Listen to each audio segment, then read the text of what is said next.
Can you imagine what it would have been like had this plot succeeded? Had we not been able to penetrate it early on and learn all about its various details? I mean, if they would have been able to go on board those aircraft, multiple wide bodies flying from multiple British airfields to multiple North American, not even just United States destinations, and if about at the same time the aircraft would have exploded and we tested the explosives would have worked, the aircraft would have exploded, fuselage would have been erupted, they all failed catastrophically, all on board died, we would have had a number of dead roughly equivalent to 9/11. And we would not have had a crime scene to investigate. I can only imagine the challenge we would have had of putting it back together after the event. That would have been very, very difficult. The potential devastation of the transatlantic liquid bomb plot not only prompted increased transatlantic security, but intelligence sharing between nations. We have really stepped up. And our British friends have stepped up. Our ability to collect intelligence. You know, a thought I didn't have on September 11th, that in 16 years I'd be able to sit here and talk with you and say, you know, we'd not had another successful major attack mounted from the outside against the United States of America. And it wasn't because people weren't trying. We've been blessed by a lot of things. Geography helps, friends, neighbors, big oceans. Makes it a little bit easier than for our European friends. We're not bad at this either. We've got really good intelligence services. Then there's one final factor. America's made more secure, not more free, not just more free. America's made more secure by the American dream. We are, by and large, a welcoming nation. We allow people in here and accept them. That can't be said for all of our friends, even democracies. And so we need to be careful in these steps to keep ourselves safe. We don't do things that actually, in the long term, make us not only less free, but less secure. The actual term was left up to the judge. The judge determined that in this case, based on the facts and circumstances, the appropriate sentence was the high end of the agreed range, which was 32 years. I think it's important to look at the victims anytime you charge crimes. When you're talking about a hate crime, especially a hate crime that's conducted in a Martin Luther King Jr. Unity March, I think we had to acknowledge that conduct. And that's why it was important to charge a hate crime. But it was also an act of terrorism, clearly. Thank goodness that the IED didn't go off, because there would have been mass casualties. I hate to use that term because it sort of glorifies the position, but Kevin was a loner. The difficulty with a lone wolf is just identifying them before any sort of a significant act occurs. One of the most vexing types of cases to solve. It's impossible to say what made him. He appeared to have a relatively normal upbringing in a rural environment, but at some point, he became steeped in white supremacist ideology, racial separatism, and then it gradually devolved into this cocoonish existence, where the perfect blend, the unfortunate blend of ignorance of hate and fear, stewed together to form this evil killer. And that's what he was, an evil, cowardly killer, who was willing to join a march and videotape the slaughter of women and children. I think the thing that shocked me the most about this whole thing is the level of hatred. That must be in the heart of the perpetrator to do this. This took a long process to conceive it, to build the device. The case of Kevin is a good example of extremism in all forms, and that's really the evil here. It takes many forms. It can be Islamic extremism. It can be whatever you want to label Kevin. It's an individual who lives at the fringe and then is willing to act violently, to act out on whatever extremist belief he or she may hold. What I am saying here is there is no difference. Those were quotes by people who work for the anti-terrorist CIA, FBI organizations of the United States. They are anti-terrorist agents for the United States government. And they do a phenomenal job. If you would like to see more about the anti-terrorist divisions of the FBI and CIA and other intelligence organizations, then these quotes were taken from a documentary series on Netflix simply called Terrorism. So that's where that came from.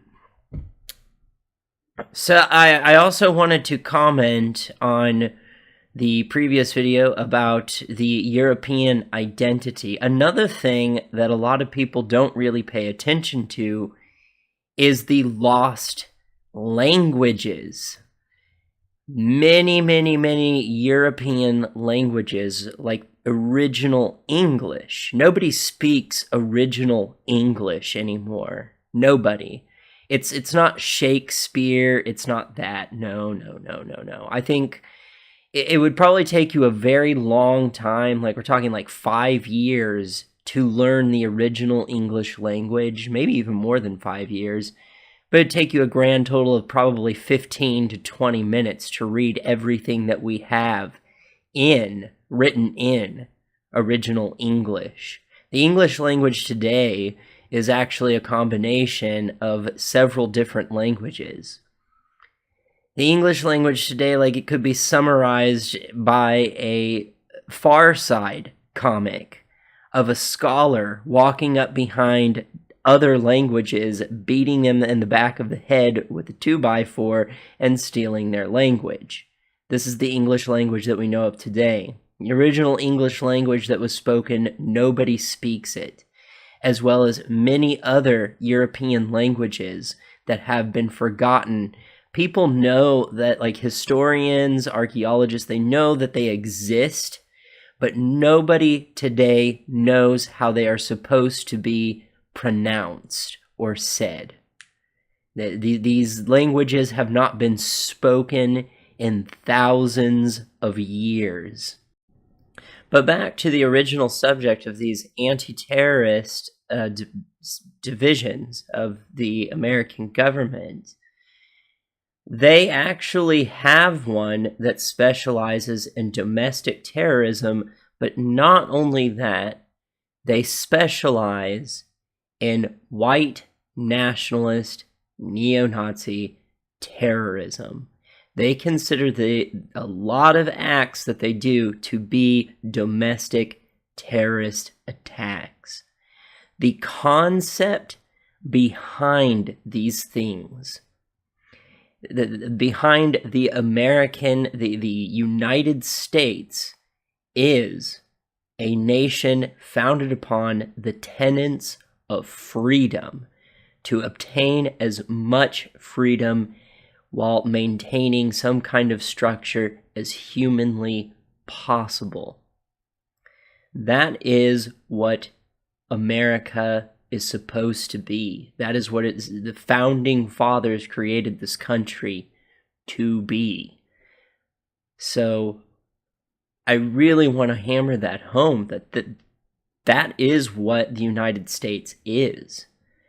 And I remember a long time ago, people were saying that, if you don't like this country, then you can leave. And people were like, I go to Europe, I go to Canada, blah, blah, blah, blah, blah, blah. Well, the same goes for this. If you do not like the tenets of freedom, then you are free to leave this country anytime you want. You are not held here against your will. And these forces, I think one of them said it really good, is that, this country is a very accepting country, and that cannot be said for all Western nations, even democracies. But we do things here in this country not to make us less free or less safe. We do things in this country to make us more free, but we also have to do things that make us more safe as well. And I think that we do a really good job at that. No, it's not perfect, because guess what? There's no such thing as a perfect world. It just doesn't exist. There's no such thing as a perfect society. There never will be. It won't happen. Forget about it. Utopian idealism is just that. It's idealism. It's a fairy tale. It's a fantasy. And actually, just the other day, my husband said to me, human beings, there will always be a threat to human beings as long as other human beings exist. Such a simple statement that has so much truth in it. We are our own worst enemy most of the time.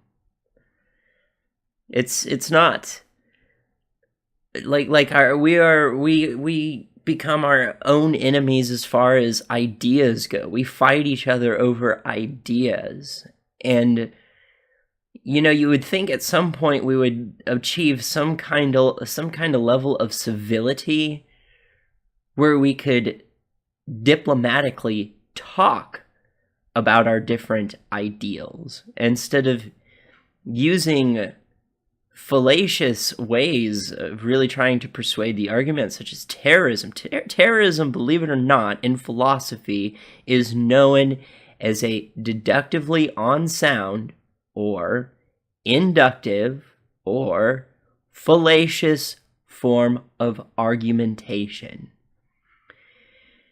A lot of what's being used is really a fear factor, and if you don't capitulate to it, it doesn't have a high tendency to work. Another thing I'd like to point out is a lot of dictators are not well respected. They think they are respected, but what's really happening is people fear them. They're nice to their face because they are in fear, but then as soon as their back is turned, they're talking shit, talking trash, and trying to find a way to disrupt said dictator. This has been true for pretty much any dictator you can possibly think of.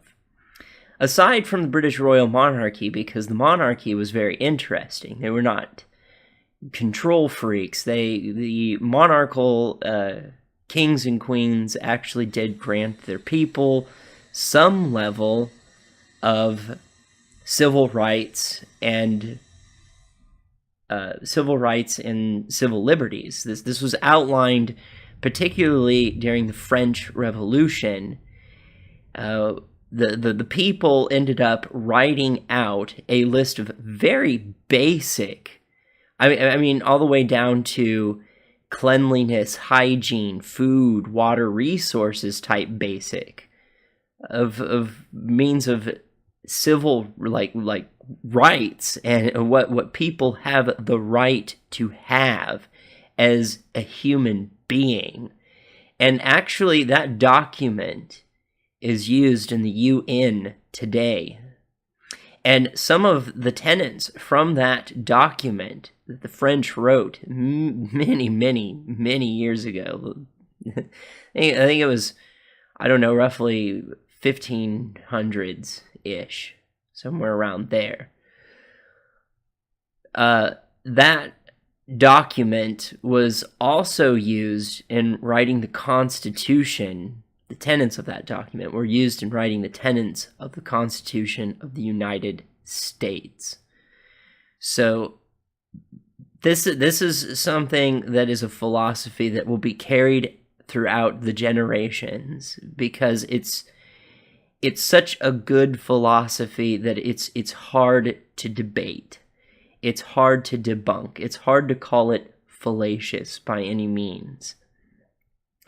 And if you notice, the trend of many other countries, not just Western civilizations, but many countries, The goal is to try and obtain these tenons, because people ultimately want to have as much freedom as you possibly can, whilst still maintaining a level of stability and civility and diplomacy as much as possible, as much as human beings can possibly obtain.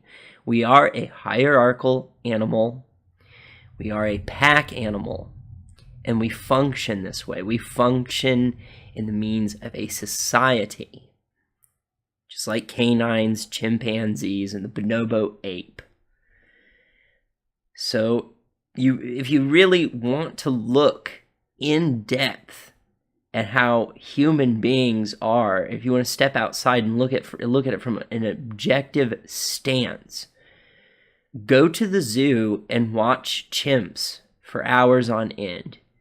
And you will very quickly, like if you're sharp-minded, you'll pick up very quickly on the social tendencies that they have, and you'll even see a reflection of ourselves within them. Jane Goodall has seen this, and many other people who have studied the realm of the chimpanzees have seen a very clear, straight-cut parallel between the social hierarchies of the chimps and the bonobos and human beings. The thing that separates us from them is our frontal lobe, which acts as sort of an arbiter between our primitive mind and our more developed frontal lobe. Frontal lobe steps in and says, well, hold on a minute. You need to think about this. Is this really the right thing to do? Etc., etc. Morality has been defined by our ability to empathize and sympathize. When you lose the ability to empathize and sympathize with another human being, then that's really kind of sociopathic behavior. You're deviating to lesser of a human being and more of a primitive primate at that point. You're not being civil. You are not being astute. You are not being above and beyond the animal kingdom anymore. You have lowered yourself down to devolve into something beneath what we have evolved to become as a species. The humankind. We're definitely a very unique animal, and that we have developed this frontal lobe, and so we have this really weird sense of arrogance, and the whole I think, ergo I am. The only thing that gives you the ability to perceive yourself is the frontal lobe and the cerebral cortex.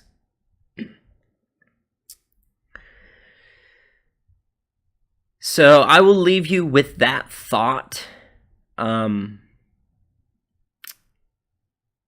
can let me know what you think in the comment section below. Like, share, subscribe, hit the bell button on any channel you're subscribed to. And with that, it is a nice stormy day. I love thunderstorms. Love it. Love the sound of the pitter-patter of the rain. A nice, really loud crash of thunder and lightning illuminating the sky. It's really quite beautiful and relaxing. I've said this before, but yeah, with that, I'm out.